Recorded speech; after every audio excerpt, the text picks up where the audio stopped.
Good morning students. Class 5th विषय आपका संस्कृत पाठ 12। पाठ का जो शीर्षक है वो क्या है? चत्वारे मूर्ख पंडिता फॉर फूलिश स्कॉलर्स। यहाँ पर किसके बारे में बताया जाएगा? आपको 4 मूर्ख पंडितों के बारे में। चलिए पहले इस पाठ का उच्चारण करते हैं, फिर हिंदी अनुवाद निकालते हैं। कस्मिंश्चित् ग्रामे चत्वारे सखाए आसन। किसी गांव में 4 मित्र रहते थे। तेषु त्रय शास्त्रेषु पाणिनता परंतु व्यवहारे बुद्धिरहिता आसन। 3 जो थे वो शास्त्रों में निपुण थे लेकिन व्यवहार में बिल्कुल बुद्धि रहित थे, यानी कि उनमें व्यवहार से लेकर बुद्धि नहीं थी। एके अपरे शास्त्रम तू न जानती सम परंतु बुद्धिमान आसीत। उनमें से एक जो था वो शास्त्रों को सही तरीके से तो नहीं जानता था लेकिन बुद्धिमान था। एकदा ते निश्चयं कृतवन्तः यत्। एक बार उन्होंने निश्चय किया कि वयं देशान्तरं गत्वा महाराजस्य पुरते स्वज्ञानस्य पाण्डित्यस्य च प्रदर्शनं करिष्यामि। उन्होंने कहा कि वो देश में जाकर महाराज जो हैं उनके सामने अपने ज्ञान का और पांडित्य का प्रदर्शन करेंगे। एवं चिंतित्वा देशांतर प्रस्थिता। ऐसा कहकर उन्होंने देश की तरफ प्रस्थान कर लिया।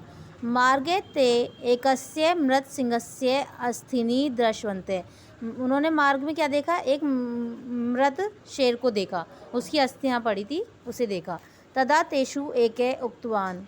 तब उनमें से एक बोला, भो सुहद अस्माकं विद्याया परीक्षां कर्तुम् एक अवसर लभते।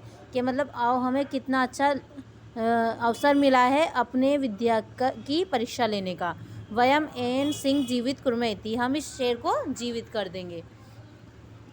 एव मुक्तवा स सिंहस्य अस्थिनि यो क्रमेण योजितवान। ऐसा कहकर उन्होंने क्या किया? शेर की जो अस्थियां उसे क्रम से लगाने लगे। तथा द्वितीय तत्र रक्तम मांस चर्मादिक संयोजितवान। फिर दूसरे ने क्या किया? उसके शरीर में मांस को संयोजित कर दिया। तदंतरम यदा तृतीय प्राणदानम कर्तुम उगते अभवत तदा शास्त्र ज्ञान रहित चतुर्थ उक्तवान।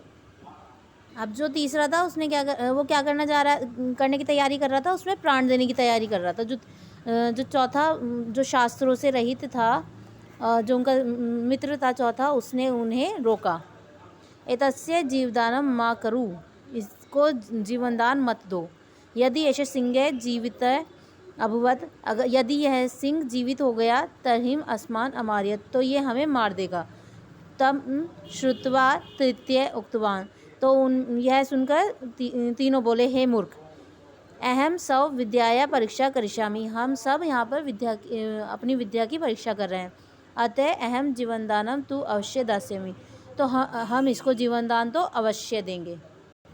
तदा चतुर्थ अवदत्। तब चौथे मित्र ने कहा, तहि मुहूर्तिष्ठतु। तब क्षण भर रुको। अहम वृक्षम आरोहामि। मैं पहले वृक्ष पर चढ़ जाता हूँ।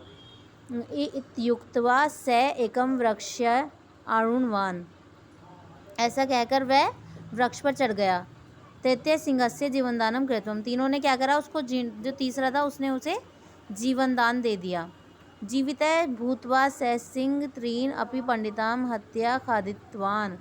अब जो शेर भूखा था, जीवित होकर उसने तीनों जो पंडितों हैं उनको मारकर खा गया और तृप्त होकर वहाँ से चला गया। तृप्त्वा तते निर्गच्छ। फिर क्या हुआ? तदंतरम चतुर्थ वृक्षते अवतीर्यम ग्रामे प्रत्यागतवान। इसके बाद जो चौथा है वो वृक्ष उतरकर गांव को चला गया। अतः पंडिता वदंती। अतः विद्वानों ने कहा है, विद्या अपेक्षया बुद्धि एवं गरीयसी। विद्या की अपेक्षा बुद्धि अधिक श्रेष्ठ होती है। मूर्खस्य ज्ञानम अनर्थस्य कारणम। जो मूर्ख का ज्ञान होता है वो क्या होता है? अनर्थ का ही कारण होता है।